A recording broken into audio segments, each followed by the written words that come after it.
Hey guys, you can Wolfe in the reaction video, all the other bullcrap. And yeah, that other video did quite well, I'll say. Racked in almost, 80 views now? Right now? So, yeah, that video got pretty much like 85 views, and you guys pretty much said, yeah, let's do another one of these. So I decided to. Now, I know basically nothing about this game whatsoever, other than what I learned in the other video. So, anything happening in this one, I'll have absolutely no idea, unless it circles back around to the other video. I do plan on doing it if... Now, if you guys want me to do a reaction on every single one of them, every single... What someone commented, their DDLC... I forgot the actual name of the game, actually. It's Dookie Dookie Literature Club, I think. I can't remember the title right now. But, yeah. If you guys want to do one of those, then if we can get this video to 30 views, then I'll start doing the first one of those, of a playlist that I found, at least. So, yeah. If we can get this video to 30 views, then I'll do it. Easily. Maybe because that means that you guys really love these videos. I have another video, which is probably actually this one right here. Actually, you guys can see it now. I want to do this one right here. She has not uploaded a video in a long time, and one of the only videos I actually saw her do was her Nuzlocke video, and that was freaking hilarious. So I'll probably do that one for... I don't really know. My uploading schedule is a lot whacked up nowadays. It's pretty much gotten to the point to where it's like every other day at freaking minimum. School is just gotten a lot harder than I thought it would, especially math. Heck, it's not even math anymore, it's algebra. But yeah. Alright, so enough further ado, let's go on this reaction. Starting in, give me a sec. Let's go and zoom in. Before we begin again, thank you guys so much for getting us to 20 subscribers. Actually, we just hit 22 subscribers, which is actually insane. Thank you guys so much. It really does mean a lot to me. And, like most YouTubers, I have a new goal for y'all. 50 subscribers. If we can hit that, I might actually start doing freaking videos every single day if we can hit that, like, no joke.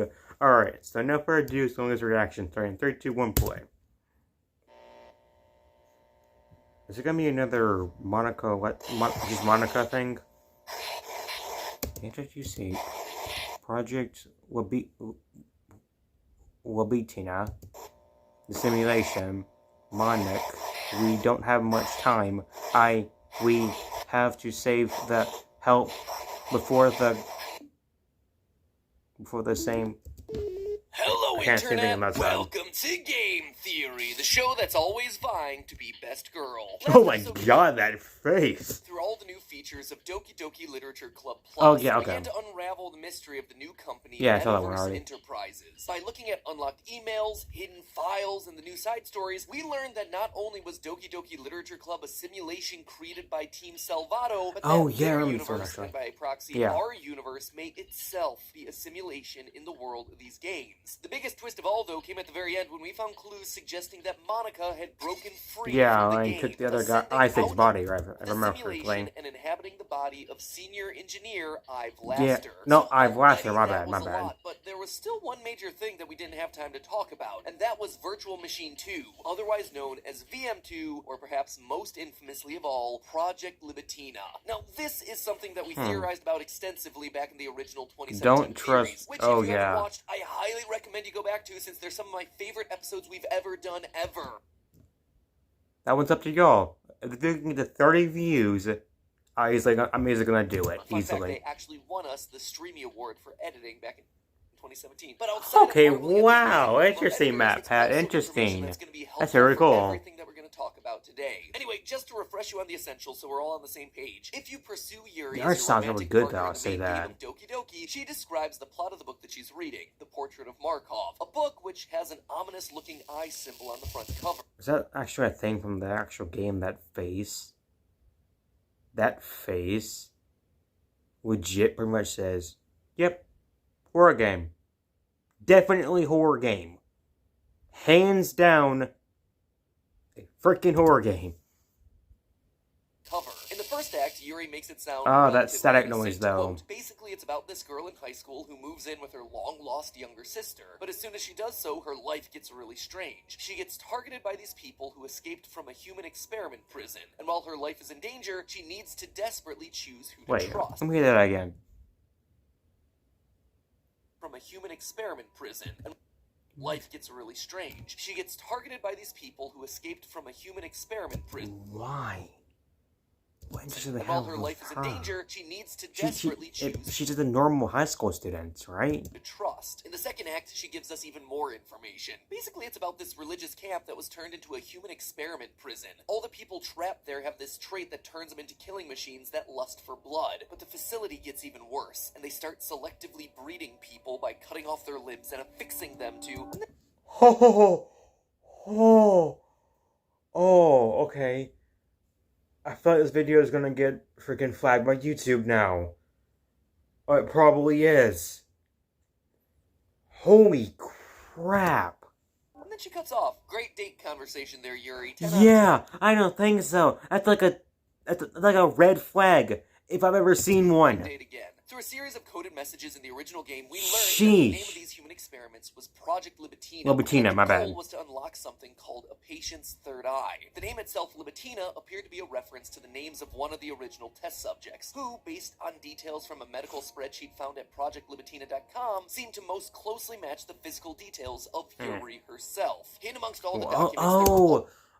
So like she matches the first... Okay, interesting. Also references so that's to one of the interests she has in her. Alyssa, They have to in an her. antagonistic character who seemed to be either a priest or a doctor named Renier. Ultimately, we concluded that this was leading to the next game in the series, where we, or Monica disguised as someone, or the mustache, though. The Doki Doki girls from these horrific experiments. Which brings us to today, 4 years later, and 4 years wiser. That eye thing, though. So, let's just start with the basic facts. What does this new game tell us explicitly about Virtual Machine 2? Well, in the file Project Plan Outline, it's explicitly called out that VM1 is a small-scale project, a test case. The second, Virtual Machine 2, is designed to be a medium-scale simulation. And this lines up with what we already know. Doki Doki takes place... So one of them is just small, the other one's just like... So it's like a more compact universe. It's like a more compact compact universe, if I'm correct. Actually in a single classroom, small scale, whereas the Portrait of Markov is all about a religious medical facility which would lend itself to having many more rooms and locations, probably a 3D environment. We also know based on other documents that Monica can indeed see her friends being tortured over in VM2. This is based on her monologue hidden in the original game, as well as from an email from Ravi in DDLC+. Quote, my best guess is that the memory being freed from VM2 isn't getting zeroed out, which technically gives VM1 access to it. From there, most of the information about VM2 we talked about this in another video. Paula, when she emails the rest of Team Salvato to discuss their plans moving forward. They intend to move away from VM1 and instead try to create stable access to VM2. Team Salvato's moving away from focusing on Doki Doki and instead working on this new game, Project Libitina. But so far, making a connection into this new virtual machine is something they've been unable to do. Paula seems to believe that they can... I blacked out there. A connection into this new virtual machine is stuff, something they've been unable to do.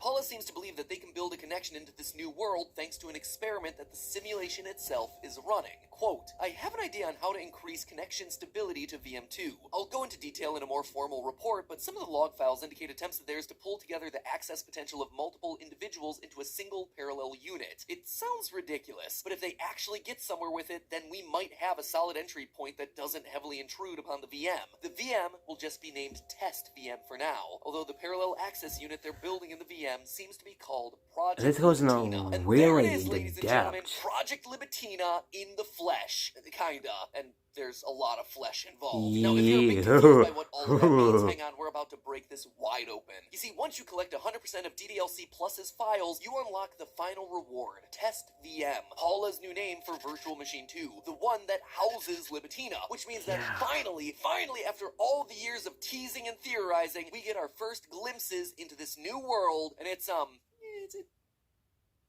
Hey, how's it going? Ever heard about this game called League of Legends? Yes, I have. You're hearing about it now. Check it out. Each game you get put into a team of 5. Be gone, die. I died. It's a bunch of text. It's a text doc. We're welcomed by a black screen that shows us trying to connect to VM2. Remember, they still haven't come up with a stable connection to this world, which is why most of the text appears as random symbols. True. However, each time you boot things up, you see a fraction of text before losing the connection. Sometimes you're lucky enough to get a full sentence, other times it's just half a sentence, or two halves of different sentences. After hundreds and hundreds of reboots, online DDLC fans have collected all the pieces of text, and well, it's pretty random. It's kind of like assembling a bunch of dinosaur bone fragments. Some pieces fit cleanly into cohesive sentences, others are kind of guesses to where they go, and still others you have no idea what to do with. But after going through each and every line, I think there's enough here to give us a deeper understanding of Project Libitina and VM2's simulated world. Let's take a look. Right off the bat, it becomes clear that there are three very distinct writing styles present in the text that Test VM spits out at us. One that appears to be heavily religious, one that's entirely scientific, and a third that's rooted in science but seems to be a bit warmer or more personal. We know that this game is big on writing styles and grammar, and so the way that these sentences are worded to me indicates that we aren't just reading text from one person, but instead we're reading from three different sources. First, the religious writing, probably from a priest-like character. We learned from Yuri in the original DDLC that this was a religious camp that turned into a human experiment prison. We also know that God clearly plays some part of Project Libitina thanks to the testing file at projectlibitina.com. Quote, will you not have as much faith in your personnel as you do in your God? So we've guessed for a while that Project Libitina has religious roots, but what they're worshipping and what their goals are is made more clear from the decoded messages in Test VM. Gradual changes to the scripture class curriculum to incorporate an angel in mortal skin. She will walk the path to ascension and we will follow. We'll ascend and bring salvation to all. May the third eye, can only assume that even obstacles or failures are all part of the great plan, even if beyond my comprehension, should seek purpose. Purpose ignites a will to live, a will to suffer for have died, so that those most worthy will be able to ascend. That first line confirms the idea that this is some kind of religious camp. That makes no sense to me, but Matt Pat is which is often a part of cult life, the game theory person, so... brainwash the victims. The writer also has some level of awareness that the world they're in is not all there is. There's a push towards ascension. Wait, I thought we were done with Kanye Quest. Yeah. In all seriousness, this religion... I saw that one, actually. ...seems to sense that there's something above, a higher power, that an angel or chosen one will be able to lead them to a higher state of being. Little do they suspect that it's actually a bunch of sweaty computer programmers watching their every move in a series of cubicles. Whoop. True. He he has a fair point there. A very, very, very, very valid point there. Whoopsie! But what's really interesting is how they speak about the third eye. Yep, that old chestnut is back, and it's back in a big way. The one line that we've seen so far feels reminiscent of the Christians saying, "The Lord be with you, and also with you." It's a sort of greeting, or something that you just say to other members of your belief system. Yeah, I can see that. It seems to be, may the third eye guide you, help you, save you. All possibilities, but it's clear that the third eye is a religious symbol and a foundation of the guide, faith. help, save you, really. Something that a few are blessed with, but it's clearly the key to the ascension that the writer desires. Lastly, we have confirmation that the writer knows about all the deaths that are happening in the cult. His line about people dying so that the others who are worthy can ascend shows that he believes that all of these sacrifices are worth it. So could this priest also be the doctor that we learned about in the test notes from the first game? Quote from there, Libitina has not yet recovered from the termination of XXXXX and is not expected to do so in the near future. You are choosing to avoid the measures necessary to prevent a repeat scenario, Doctor. Will you not have as much faith in your personnel as you do in your God? Makes sense, right? Willingly testing and killing patients, believing them to not be worthy in the pursuit of the perfect specimen that'll help them achieve the goal of ascension, an angel in mortal skin. My theory is that this mystery character, this priest/doctor doing all this writing, is Renier, the guy that we heard about from the redacted poem found in the original DDLC. I have not seen this one. We're going to territory that I don't really understand much of. If you guys have anything that could help me a little bit, unless you don't want to spoil it for me, if you have anything that could help me a little bit understand this a bit more, then I'll gladly appreciate it. So thank you. An utter lie. However, Renier himself seems convinced of his methods and is associated with screams of torture. Oh, that's brutal. This first character in Test VM seem to believe that their sacrifices are worth it. That in order to ascend to a higher plane, you gotta crack a few eggs. Or, you know, in actuality, selectively breed a bunch of children, sever a bunch of body parts, assemble it all into a giant psychic machine. This video is definitely going to freaking get flagged by YouTube. Like, legit. It is definitely going to get flagged by YouTube. Mine and his. Sheesh, Map Hat.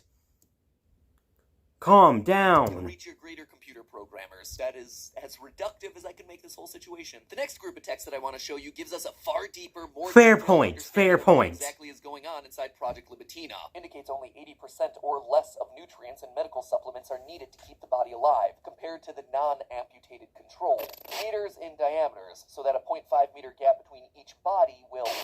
Due to the factual style of the writing, as well as the use of measurements and percentages, this text seems to be a research report. And it reaffirms what Yuri was talking about in Portrait of Markov, cutting off limbs and putting them all together for some purpose. And now we understand. It seems like they're combining body parts of those with strong third eye potential in order to ascend, to reach that higher plane of existence. To them, they're pulling their resources to reach out to their god, their creator, but we know better. They're not wrong about reaching out to their creator, but he ain't some dude hanging out in the clouds. He's a bunch of people chatting it up over Discord. And we already know that for as disgusting...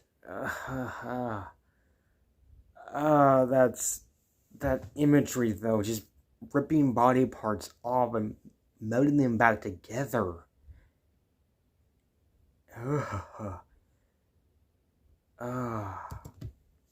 My question is, are they still alive when the body parts are removed, or are they dead? Torture, at least I'm guessing that they're still dead, because the screams thing, and that hidden thing, I forgot what it's called, the hidden paragraph thing, I'm guessing they're still alive? I have never broken anything, but I've hit my knee on a few freaking things, like a table or things, and that was agony enough for me. But getting my knee freaking sawed off, down completely through the bone, and through the skin again? Imagine that. And horrible as their tactics are, it's also kind of working. Their experiment will indeed allow Team Salvato to reach back out to them. Think back to what Paula said in her email. I have an idea on how to increase connection stability. Some of the log files indicate attempts of theirs to pull together the access potential of multiple individuals into a single parallel unit. One angel blessed with the ability to communicate with God. The rest of the text from this section gets really dark. Quote, all of functional reproductive systems. Then we could produce new, potent children with incredible efficiency. And sudden death would be at 9 months each, a total of 36 would reach peak efficiency, with about 1 week per. By age 5, children testing above the threshold will be transferred to Wing A, while all are speculated to improve third eye potency by puberty. The new children are generally obedient, but with the introduction of more unpleasant activities, we should consider tests focusing on each of these emotional responses to determine which, in adulthood, to receive professional training.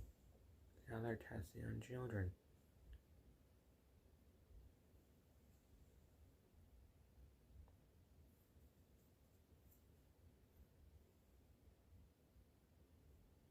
This has gotten a lot more dark than I thought it would. A lot more dark than I thought it would. Holy crap. Training in. They are actively breeding children to have greater third eye potential, being raised in the facility, and eventually being subject to experiments, or what is probably better described as torture, in order for them to open their third eyes. It's legitimately very scary and very disturbing. If I were to guess, it's here where Sayori, Yuri, and Natsuki fit into the story. They're children that were raised as part of that selective breeding child experiment, and it'll be our job in this new game to figure out who is who and help them to wake up. As Monica said in her final monologue, they should. What did... Oh, this game. This game actually sick. Never played myself, but it looks awesome.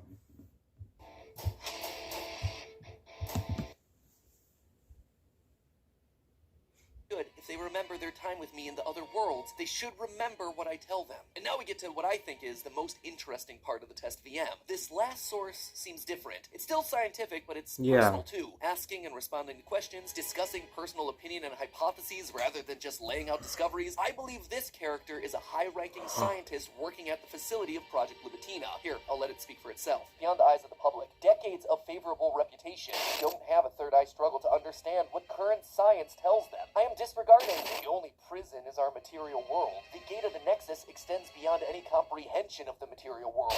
Name implies death, but of what? Only the material self. Our mission to become free of the material self is distanced from the religion which the Academy was once known to practice. Religion requires faith. This is undeniable truth. The observable changes in physical appearance, however small, already prove this to be more than the usual spiritual nonsense. Now this tells us a lot. The religious cult is called the Academy, but clearly things have changed in recent times. We're seeing, through the eyes of this character, the transformation of the Academy from an entirely religious venture to a scientific experiment. This view, however, is not accepted by the public. Again, as we read, it's implied that years of reputation have been washed away by their belief in the potential of the third eye, and that those with third eye potential do seem to have some subtle physical difference from normal humans. These lines of text also tell us that the ascension that they're trying to reach, our world, is called the Nexus in their world. And there's even more text coming from this individual, all about a mysterious new figure. Has become an increasingly scientific endeavor thanks to absolute genius and has made incredible contributions to Project Libitina, despite having no third, have given him the title of Guardian to reflect. This implies that our writer does indeed have a third eye, and that those without third eye potential are seen as lower class. However, this mystery person that the text mentions, this Guardian, has helped a lot despite not having a third eye. Again, I think that this is them talking about Renier. Renier seems to be our main antagonist in this new story. It's the one who created the third eye theories in the first place and the quote-unquote science to test it all out. But there is still one question left unanswered. Where does Monica fit into all this? She's been established to have a connection with VM2, able to see the horror. She's the main character of the entire game, isn't she? Someone inside that virtual machine, but so far I've only mentioned Sayori, Yuri, and Natsuki. Yeah. Well, I purposely didn't group Monica together with the other three girls for a specific reason. I don't believe Monica is part of Project Libitina like the others are. Instead, Monica is a nurse. The same nurse, in fact, that wrote the redacted poem that ends up in DDLC. Think about it. A nurse would have access to all the girls, the facility, the areas that she might need to go to in order to save them. True. Also, that redacted text in the poem leaves the she would know them, have access towards them, and be in the same building that they're in. We just said, but still. Knows about the simulation. But the real kicker goes all the way back to Paula's email, "Let's move on." We established in the last email that monitor kernel access is how Monica got her name. It also refers to her level of elevated access in DDLC. Well, in the next paragraph, Paula states, quote, "I'm gonna spin up a read-only hypervisor that we can use to test different ideas like this. The elevation level will be set to monitor adjacent runtime level access. MARLA. Marla, the name of our nurse, and it's the name of Virtual Machine 2's Monica. This game is actually insane, like a FNAF levels. Holy crap. This version of Monica isn't going to be all-knowing or all-powerful. She's just a nurse that's scared for these girls. And although she might not know the bigger picture, our Monica does, the one originating from DDLC. And remember, she's running around inside the body of Ive Lasker. Two Monicas, one inside the game, one outside the game. This is even hinted at by another line of text from the scientist in the test VM. But my third eye shows me two of them I can't make sense of. So now that DDLC Plus has introduced the metaverse, I think this new game, whatever they decide to call it, has a couple options open for how it might end up playing. First, we might be jumping in and out of the game, using Marla's runtime level access to help Sayori, Yuri, and Natsuki inside the new simulation Project Libitina, while using the metaverse desktop to edit, move, and delete files and computer settings with the help of DDLC's Monica posing as I. Even how long? Okay. Okay, server. Just like Monica did. I guess. Or there's option 2. Maybe it'll be a perfectly normal game on the surface where you'll have to socially engineer your way to figuring out who is who in these new skins and how to earn their trust without tipping the scales or scaring them away to tell the authorities. Or maybe there's option 3. It's a normal game that shatters into something completely different when you name a character Monica, Yuri, Natsuki, and Sayori. Who knows? There are just lots of different directions to take the idea. Just be on the lookout for any games about human experiments, angels, ascension, or people named Marla. So, this will be our first clue. But hey, that's just a theory. A game theory. Thanks for watching. Okay, that was darkly interesting. So all I was gonna say is, I absolutely forgot.